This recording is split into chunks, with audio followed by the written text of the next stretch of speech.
हर जगह की, हर गांव की अपनी कुछ कहानियां होती हैं। कुछ ऐसी कहानियां जो इतनी सच्ची लगती हैं कि सुनने वाले के रोंगटे खड़े हो जाएं।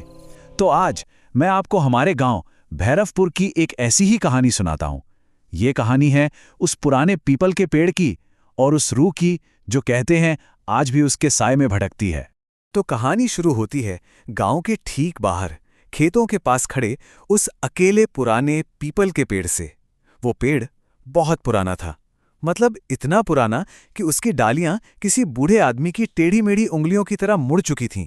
दिन के उजाले में तो वो सबको छांव देता था, लेकिन जैसे ही रात होती वही पेड़ एक अनसुलझा राज बन जाता था। हमारे गांव के बड़े बुजुर्ग हमें हमेशा एक बात को लेकर चेताते थे। उनकी आवाज में ना एक अजीब सी गंभीरता होती थी जब वो कहते थे कि भाई कुछ चीजों को अकेला छोड़ देना ही सबसे अच्छा होता है। और उनका साफ कहना था कि सूरज ढलने के बाद उस पेड़ के पास जाने की कोई हिम्मत न करे, क्योंकि वहां कुछ ऐसा है जिसे छेड़ना ठीक नहीं। देखिए, ये सिर्फ एक कहानी नहीं थी, ये हमारे गांव का एक गहरा विश्वास था। सब कहते थे कि उस पेड़ से एक औरत की रूह बंधी हुई थी। वो एक दुल्हन थी जिसकी शादी के दिन ही हत्या कर दी गई थी, और तब से उसकी बेचैन आत्मा बदला लेने के लिए वहीं भटकती है। लेकिन हर गांव में कोई ना कोई तो होता ही है जो इन सब बातों पर यकीन नहीं करता। हमारे यहां वो था राहुल। राहुल दिल का अच्छा लड़का था, पर थोड़ा जिद्दी था। वो कहता था, मैं तो बस उसी चीज पर विश्वास करूंगा जिसे मैं अपनी आंखों से देख सकता हूं। राहुल हम सब पर हंसता था, हमें डरपोक बुलाता था। वो कहता था ये सब अंधेरे से डरने वालों की मनगढ़ंत कहानियां हैं। उसको लगता था कि वो आग से नहीं खेल रहा, पर हम जानते थे वो बहुत मस्ती था, शायद कुछ जरूरत से ज्यादा ही। और फिर एक रात वही हुआ जिसका डर था। दोस्तों के बीच बैठे बैठे शर्त लग गई। शर्त एकदम सीधी थी। राहुल को आधी रात से 1 बजे तक, मतलब पूरे 1 घंटे, उस पीपल के पेड़ के पास अकेले रहना था। अगर वो ये कर लेता तो उसे 1000 रुपये मिलते, और अगर हार गया तो उसे मानना पड़ता कि हम सही थे। उस रात ना हवा में एक अजीब सा डर घुल गया था। पत्तों के बीच से जो हवा गुजर रही थी वो भी ऐसी लग रही थी जैसे किसी की दबी हुई आवाज हो। एक तरफ थी राहुल की जिद और दूसरी तरफ उस पेड़ का सदियों पुराना राज। जैसे ही राहुल उस पेड़ के पास पहुंचा, उसका दिल जोर जोर से धड़कने लगा। उसको ऐसा लगा जैसे पूरे गांव की नजरें उसी पर टिकी हों, जबकि वहां वो बिल्कुल अकेला था। रात के ठीक 12 बज चुके थे और चारों तरफ मौत जैसा सन्नाटा पसरा हुआ था। कहते हैं कि जैसे ही वो पेड़ के ठीक नीचे पहुंचा, हवा अचानक तेज हो गई। तापमान एकदम से गिर गया और ऐसा घना कोहरा छाया कि चांद तारे भी छिप गए।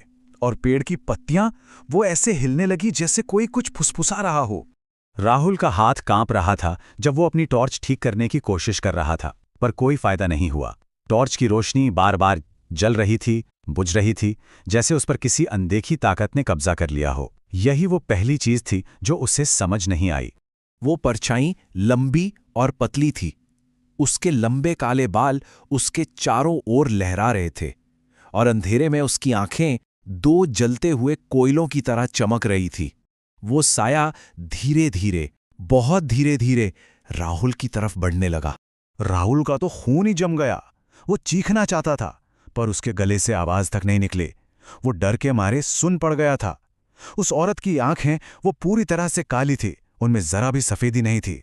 और फिर जब उसकी नजर नीचे गई तो उसने देखा कि उसके पैर पीछे की तरफ मुड़े हुए थे, उल्टे थे। उसकी आवाज सूखी पत्तियों की सरसराहट जैसी थी, एक फुसफुसाहट। तुम यहां क्या कर रहे हो? वो फुसफुसाई, ये मेरा पेड़ है। उस आवाज में सवाल कम और चेतावनी ज्यादा थी।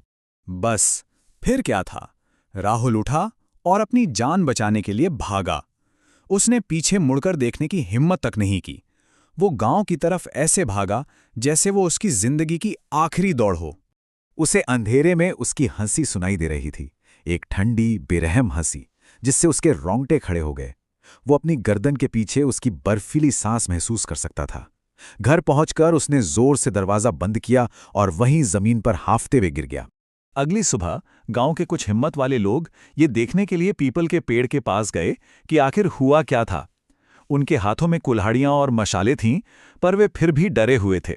उन्हें जानना था कि रात में सच में क्या हुआ था। गांव वाले हैरान होकर उन पैरों के निशानों को देखते रह गए।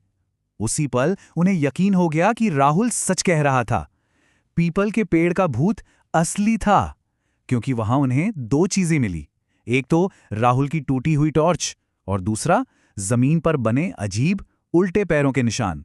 उस रात के बाद राहुल कभी पहले जैसा नहीं रहा। वो अकेला अकेला रहने लगा। अंधेरा होने के बाद घर से बाहर निकलने से डरता था और अक्सर आधी रात को चीखते हुए उठता था। उसे सपने में वही काली आंखें दिखती थीं। कहते हैं कि अगर आज भी आप उस पेड़ के पास से गुजरें और ध्यान से सुने तो हवा में उसकी आवाज सुनाई देती है, एक हल्की उदास सी चीख जो आपकी रीढ़ में सिहरन दौड़ा देगी, एक धीमी गुस्से वाली आवाज। तो अब आप ही बताइए, क्या उस पीपल के पेड़ का भूत असली है या ये सब सिर्फ हमारे मन का वहम है? इसका पता लगाने का तो एक ही तरीका है कि कोई खुद वहां जाए, अगर हिम्मत है तो। क्या कोई और राहुल वाली गलती दोहराना चाहेगा?